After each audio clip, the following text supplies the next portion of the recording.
Ating simula ng umaga ng mga balitang dapat nating malaman sa 774 Balita Ngayon. 774 Balita Ngayon. 30 minutong pag-uulat ng mga impormasyon at mga pangyayari sa loob at labas ng bansa. 774 Balita Ngayon. Kasama ang buong pwersa ng 774 News Team. 774 Balita Ngayon. Sa himpilang pinagkakatiwalaan sa balita at serbisyo publiko. DWWW 774, your ultimate news and music radio. At ngayon, narito ang inyong mga tagapagbalita. 774 Balita Ngayon.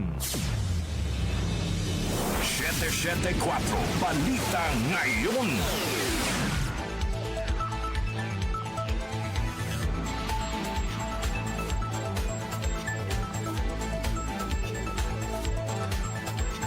Magandang umaga, Luzon, Visayas at Mindanao. Ngayon po ay araw ng Huwebes, February 26, 2026. Narito na ang 774 Balita Ngayon. 774 Balita Ngayon. At sa ating pong mga headlines. Paggunita sa anibersaryo ng EDSA People Power Revolution na trillion peso March rallies naging mapayapa sa pangkalahatan ayon sa PNP. Umano'y cash delivery ng mga dating Marines kay Pangulong Ferdinand Marcos Jr. Tinawag ng Malacanang na lousy script at hindi pang-award winning. Philippine Navy itinangging miyembro nila ang 4 sa 18 nagpakilalang ex-Marines at aide ni dating Congressman Zaldico.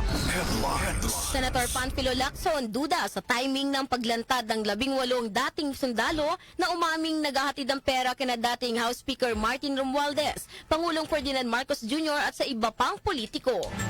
Pangulong Ferdinand Marcos Jr. at Vice President Sara Duterte pinagbibitiw ng isang mambabatas. Isang civil society group naghain ng ethics complaint laban kay Senator Ronald Bato de la Rosa. Metro News, sunog sa isang residential area sa Intramuros, Maynila dahil umano sa isang lalaki na binuhusan ng gasolina ang sariling bahay. Sa ating Science and Technology News, AI Research at Innovation Hub nakatakdang ilunsad ang DOST ngayong Huwebes. Lifestyle News, mga props na ginamit sa blockbuster films na Jaws at Star Wars nakatakdang isubasta. Para sa ating music trivia, ngayong petsa nanguna sa Billboard ang iconic album na ito ni Michael Jackson. Anong album ito at ano-anong kanta ang kasama rito? Alamin. Balitang kakaiba, pinakamalaking department store sa buong mundo matatagpuan sa South Korea. Ang ating po oras, 6:44 ng umaga. Kami po ang iyong tagapagbalita, Darlene Olanyo. At ako naman po si Kenny Gacosta. Narito naman ang detalye ng mga balita. 774 Balita Ngayon. Naging mapayapa sa pangkahalahatan ang pagunita ng ika-40 anibersaryo ng EDSA People Power Revolution at ang sabayang anti-corruption rally na trillion peso march. Ayon kay PNP Chief General Jose Melencio Nartates Jr., natapos ang EDSA anniversary at trillion peso march nang walang naitatalang major untoward incident. Nagpasalamat naman si Nartates sa mga organizer na nakipagtulungan sa kanila upang maging mapayapa ang selebrasyon at mga pagkilos kahapon. Kinilala rin ni Nartates ang professionalismo, restraint at dedikasyon ng mga pulis na nagpatupad ng maximum tolerance sa kasagsagan ng mga aktibidad. Samantala, Local Government Support Fund na ipinamamahagi sa mga local officials, hindi pork barrel ayon sa palasyo. Chanel Salazar sa report. Pumalag ang Malacanang sa akusasyon ni ACT Teachers Party List Representative Antonio Tino na ginagamit umano ni Pangulong Ferdinand Marcos Jr. ang Local Government Support Fund o LGSF bilang pork barrel upang maimpluwensyahan ang mga lokal na opisyal bago ang barangay elections at halalan 2028. Ayon kay Palace Press Officer at PCO Undersecretary Claire Castro, walang basihan ng paratang at malinaw na nakalaan ito para palakasin ang ugnayan ng pambansa at lokal na pamahalaan at pabilisin ang pagpapatupad ng mga proyekto sa komunidad.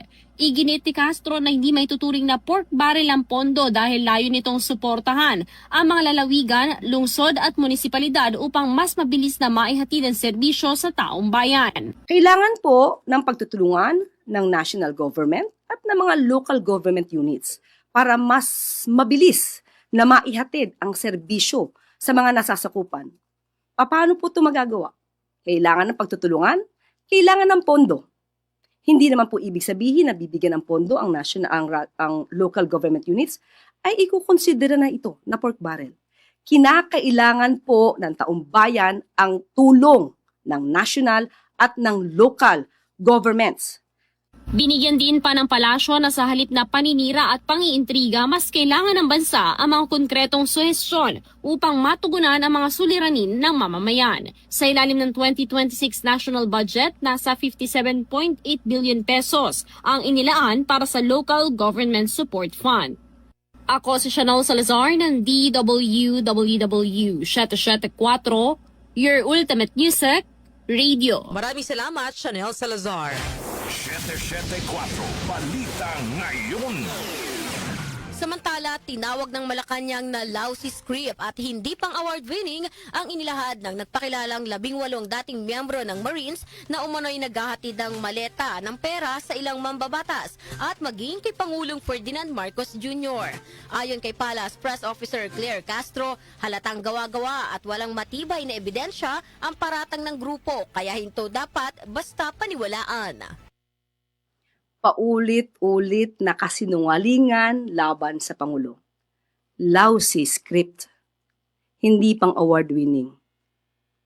Hindi malinis. Alam mo na may kasinungalingan. Sinabi pa ni Castro na dapat matukoy kung sino ang nasa likod ng pagpapakalat ng naturang aligasyon, kabilang ang pagbusisi kung sino ang may-ari ng sasakyang sumundo sa mga nagpakilalang dating Marines matapos ang kanilang briefing. Samantala, ipinaubaya na ng Malacanang sa mga kaukulang ahensya ang investigasyon at posibleng pagsasampa ng kaso laban sa sinumang mapatutunayang nagpakalat ng maling impormasyon. Git pa ng palasyo, dapat managot ang mga nasa likod ng mga akusasyong walang patunay at sumisira sa kredibilidad ng pamahalaan. Nandiyan ang NBI. Nandiyan ang PNP. Dapat malaman nila to. Obligasyon nila. Nakasuhan ang mga nagpapakalat ng fake news. Dapat pa ba silang utusan? Hindi po. Obligasyon ng NBI, PNP, DOJ.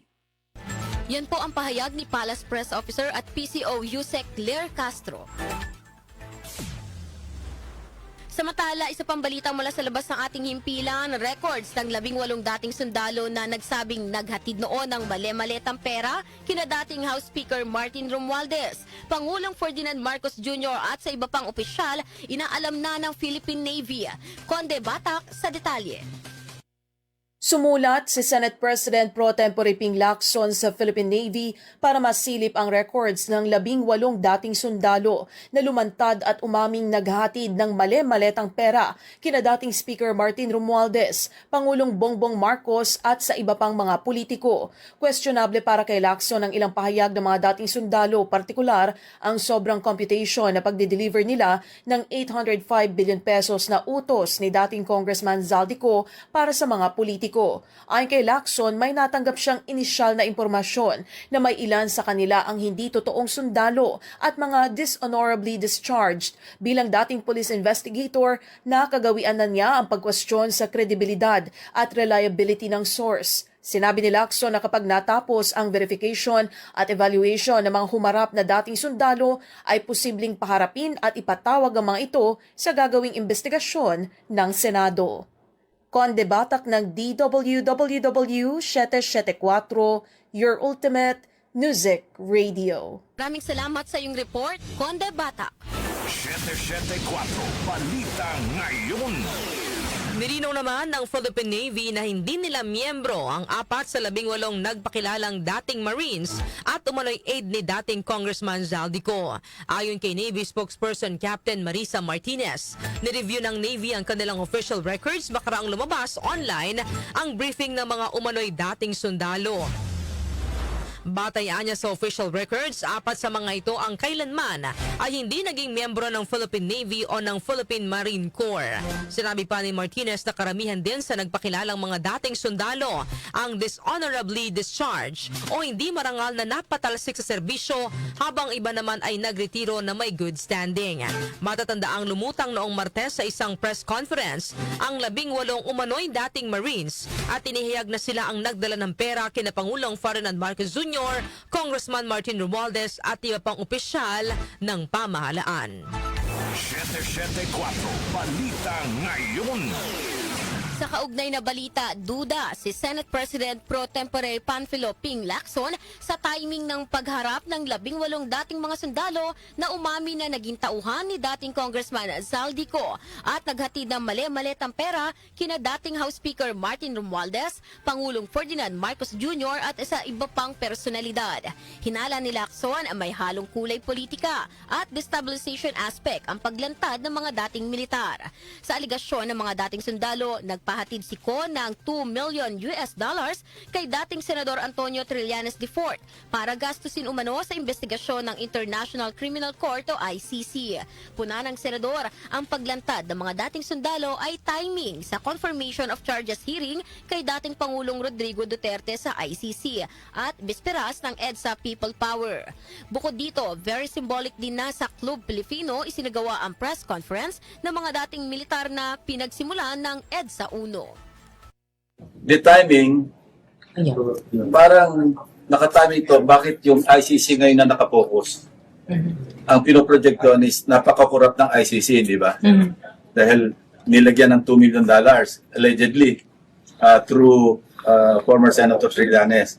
Kasi timing ng ICC confirmation of charges. Okay. Ang timing din, yung ngayon, February 25, yung EDSA, 40th anniversary ng EDSA. So ano yung, sa akin kung ako yung mukhang merong political color, not just political color, mukhang merong destabilization na aspect. Sinabi pa ni Lacson na kailangan munang i-evaluate ang mga sinabi ng mga dating sundalo dahil para sa kanya tila imposible ang 805 billion pesos na ipinadeliver ni Ko sa mga politiko. Dahil ang halagang ito ay 70% na agad ng 1.1 trillion pesos ng kabuang flood control funds mula sa 2023 hanggang 2025.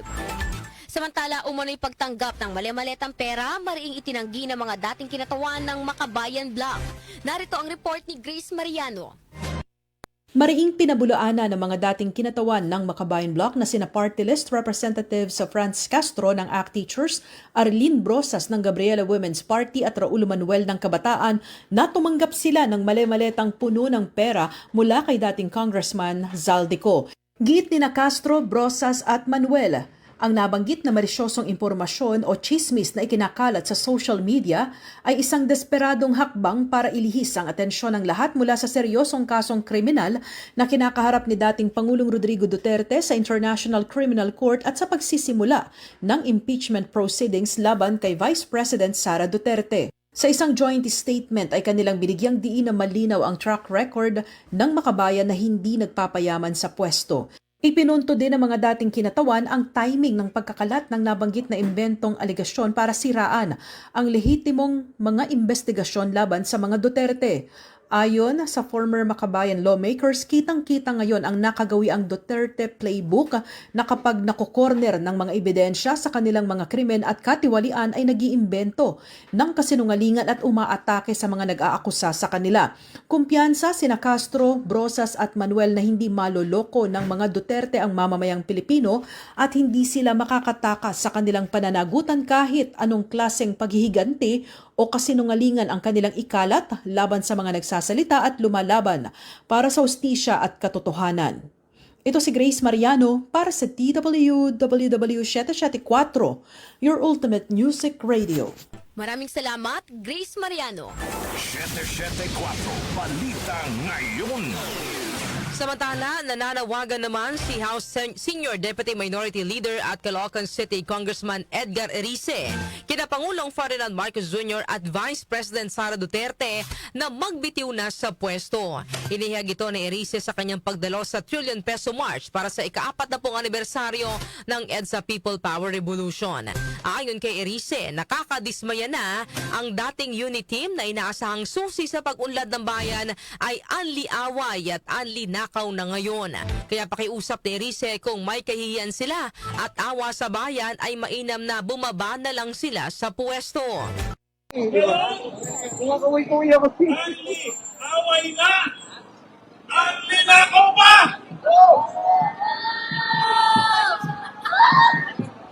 Kaya po, isa lang ang solusyon para mawala Hindi ka naman nagtumawag sa malakas yan. dapat po nakikiusap ako Pangulong Marcos, Pinky Sara.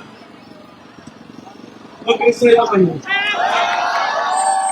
Tama! Dito po masasahit ang bayan.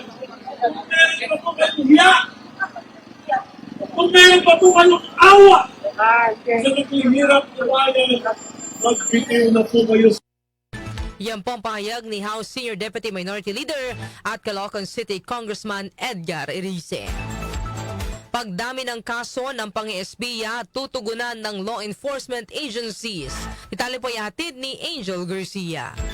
Palalagasin pa ng Philippine National Police ang koordinasyon nito sa Armed Forces of the Philippines, Bureau of Immigration at iba pang law enforcement agencies upang tugunan ang muling pagdami ng kaso ng pang-espiya na kinasasangkutan ng ilang dayuhan sa bansa.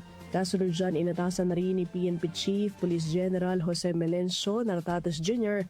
ang lahat ng unit ng pulisya na mas paigtingin ang pakipag-ugnayan sa militar at immigration authorities para tutukan at imbestigahan ang mga pinaghihinalang aktibidad ng iligal na pangangalap na impormasyon na maring magbanta sa pambansang seguridad. Binigyan din pa ng PNP na bahagi ng mandato nito ang pangangalaga sa kapayapaan at kaayusan, gayon din ang pagtatanggol sa interes ng mamamayang Pilipino at sa soberenya ng bansa laban sa anumang banta mula sa dayuhan.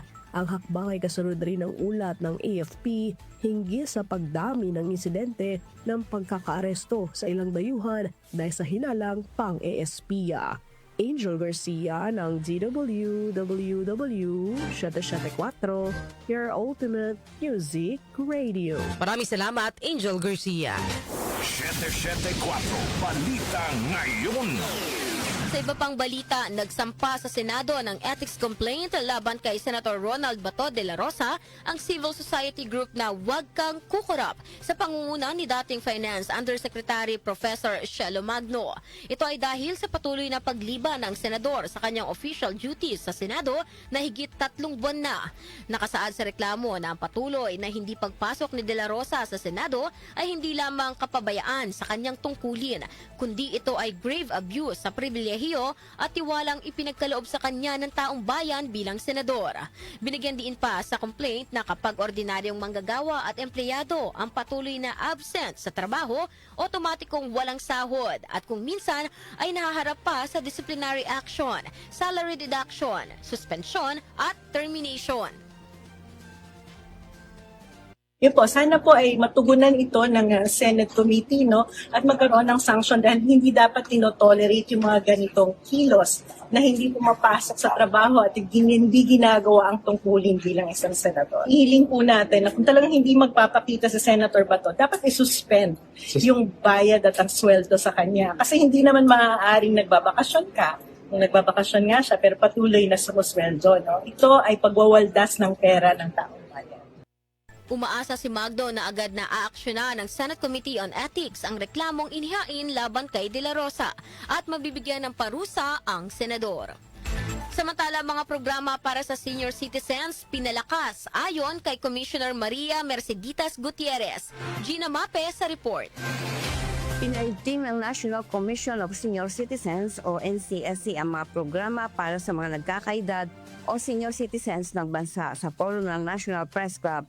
Inihayag ni NCSC Commissioner Maria Merceditas Gutierrez layo ng mga programa na maiparamdam ang pangangalaga, mabigyan ng marangal na pamumuhay, seguridad at layunin ang mga nakatatanda. Kabilang dito ang Expanded Centenarian Act na nagkakaloob ng cash gift sa mga nagkakaedad ng 80, 85, 90, 95 at 100 taon. Sa pinakahuling tala ng NCSC, December 31, 2025, umaabot na sa 268,333 ang nakatanggap ng cash gift na nagkakahalaga ng kabuuang 2.4 billion pesos. Ngayong 2026 target ng NCSC ang karagdagang grantees na 74,752 na may pondong 807.5 million pesos.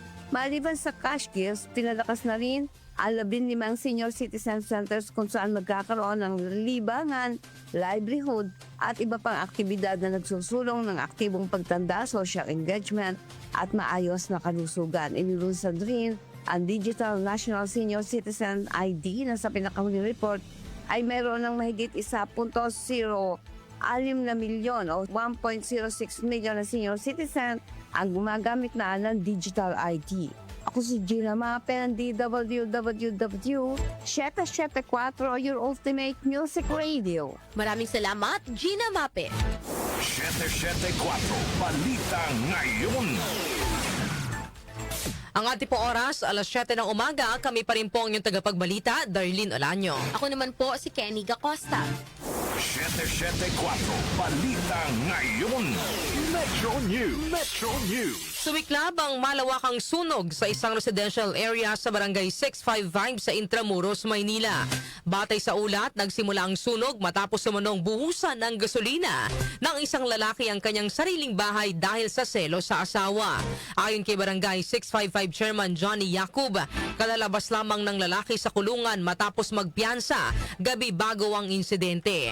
Inihayag ng mga residente na binuhusan umano ng lalaki ng gas ang sarili nitong bahay makaraang malaman na sumama sa ibang lalaki ang kanyang asawa. Mabilis na kumalat ang sunog sa mga kalapit na bahay. Hindi bababa sa 300 bahay at 600 pamilya ang naapektuhan ng sunog. Kasalukuyan namang iniimbestigahan ng lalaki sa mga kasong arson at reckless endangerment. Foreign exchange rates. Foreign exchange rates. Narito na ang update sa ating foreign exchange rates. Ang palitan ng piso kontra dolyar ay nasa 57 pesos and 72 centavos. Nasa 67 pesos and 96 centavos naman ang palitan ng piso kontra euro.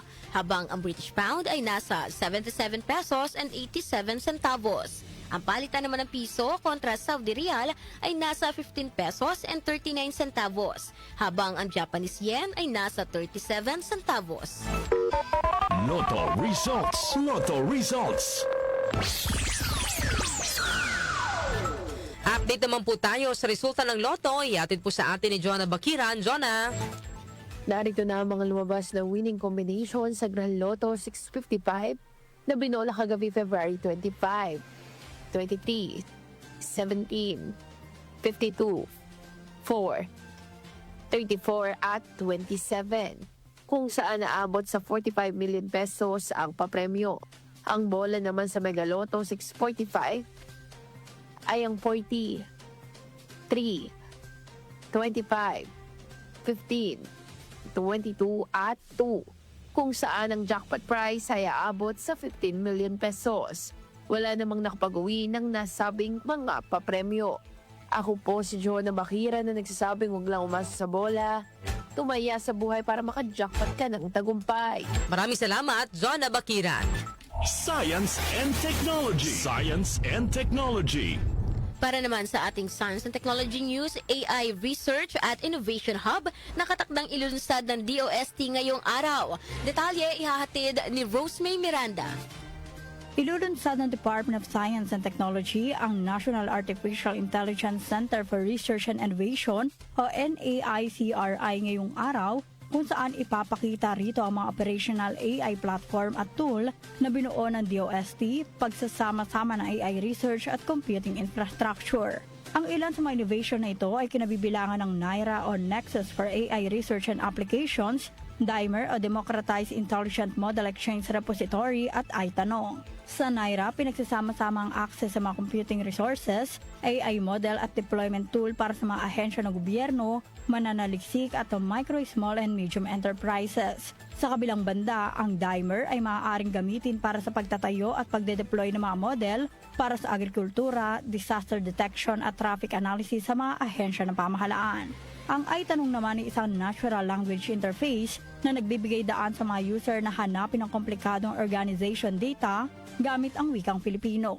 Paliwanag ng DOST na magiging institutional leader ang NAICRI para sa National AI Research Priorities, Partnerships at Standards sa pagsisikap na makipag-ugnayan sa buong gobyerno, akadim at industriya. Ito rin anila ay magsisilbing isang platform at hub ng mga serbisyo para sa mga data system at magiging reusable AI template na maaaring gamitin ng mga ahensya at kasosyo para sa mga sectoral application sa disaster risk reduction, traffic management, kalusugan, agrikultura at iba pang mga prioridad na usapin sa Pilipinas. Manatiling may kaalaman sa agham at teknolohiya sa gitna ng pagiging moderno ng ating mundo.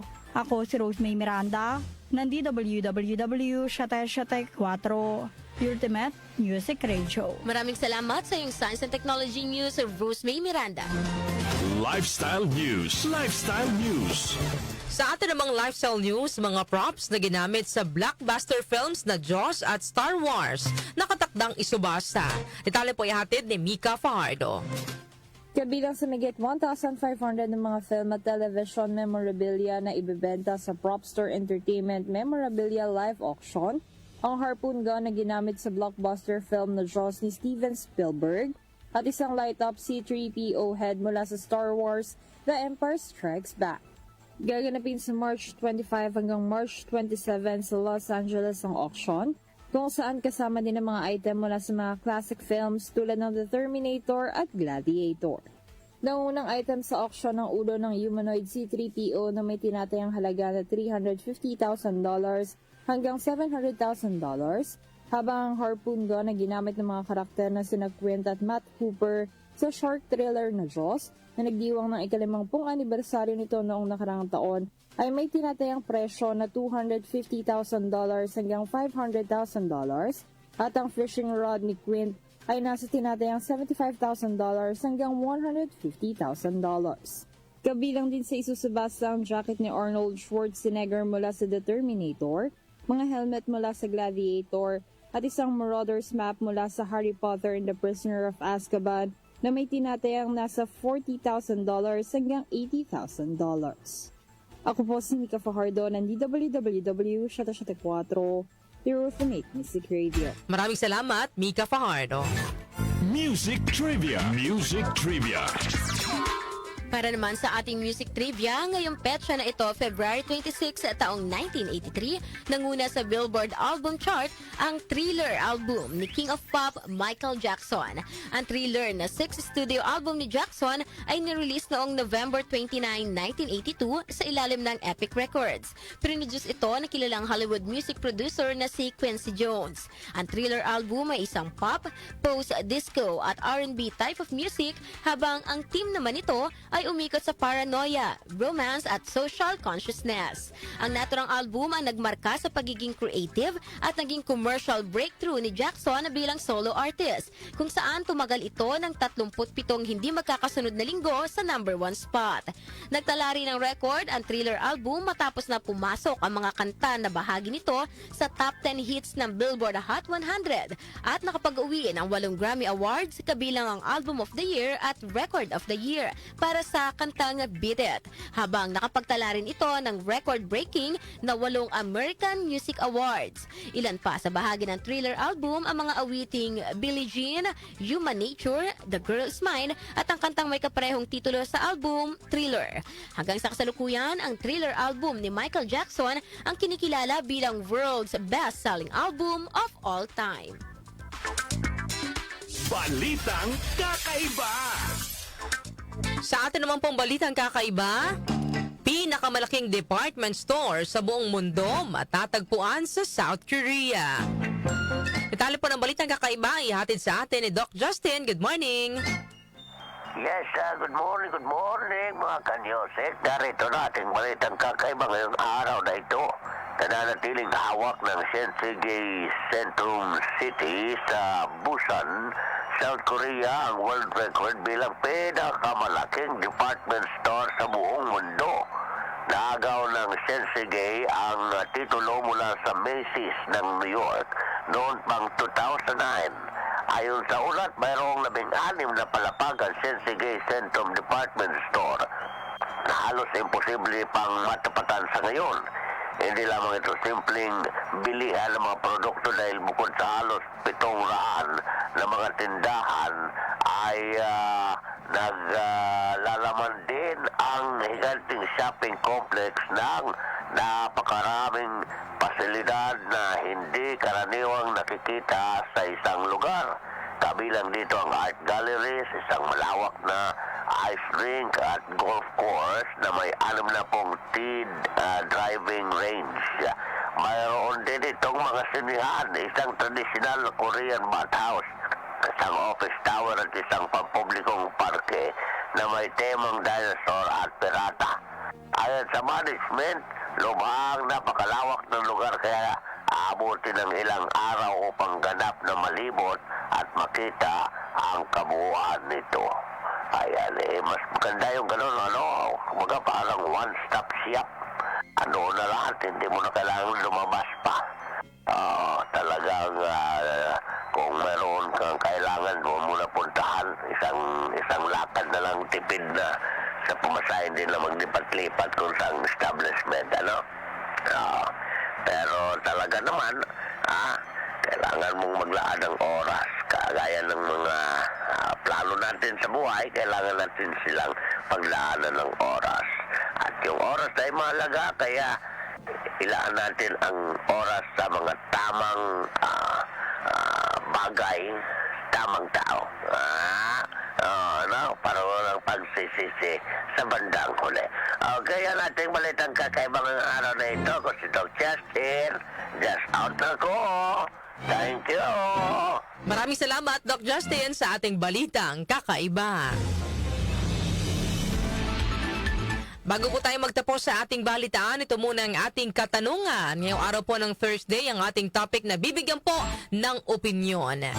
Bilang senior citizen, willing ka bang tanggalin ang exemption sa value-added tax o VAT kapalit ng pagtaas ng koleksyon sa buwis at kita para sa bansa? Usaping pera na naman ito, Kenny, no? Mahirap na. Alam mo na, pag-usapin ganyan, mga tax, buwis, babayaran. Correct. Di ba nga, maraming nagsasabi na dapat tanggalin na itong pinapataw na VAT sa atin. Kahit hindi lang sa senior citizen, pati sa atin. Pero ito, alisin pa yung exemption. At ano lang naman to, suggestion pa lang. Pero yun nga. May napanood nga ako, dyan, partner Dardy, na actually tayo, hindi lang naman tayo parang basta may isang tax lang parang double tax. Ano na nga tayo, ito, may tax ka na. Para pag nagtatrabaho ka, di ba, yung sa buwis ng pagtatrabaho mo, pag bibili ka ng pagkain sa kung saan, may tax yun. May tax yun, pati yung pagkain, damit, kung ano man, may tax yun. Kapag pinamanahan ka, may tax pa rin. Ka pa rin, di ba? Lahat na lang inano sa'yo, inanuhan ka ng tax, di ba? Correct. Pero yung pondo, yung pera na kinakaltas sa'yo sa buwis, mababalita mo pa, napupunta pa sa mga katiwalian, di ba? Alam mo, parang hindi nasasama loob mo, sige, i-tax nyo na kami. Basta nakikita mo yung kinahahatnan sana, di ba? Na talagang sa kapakinabangan ng taong bayan. Pero correct. Yun ang masaklap. Nakatotohanan dito po sa ating bansa. True. Pero ito, usaping senior citizen at exemption sa value-added tax po ang ating topic ngayong araw po ng Thursday. Pero ang ating po munang katanungan, yan po yung ating hihimay-himayin mamaya, no, sa ating pong programang Opinion Mo, Opinion Ko.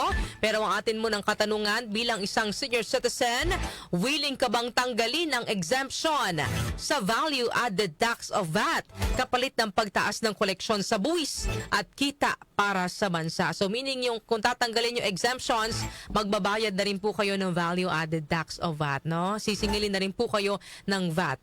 So yan, mga kanyusik, ang ating po pag-uusapan ngayong araw po ng Thursday. Ang ating pong text line para po sa inyong mga opinion, 0929-321-8738, at maaari din po kayong mag-comment sa ating pong Facebook Live at sa ating YouTube channel.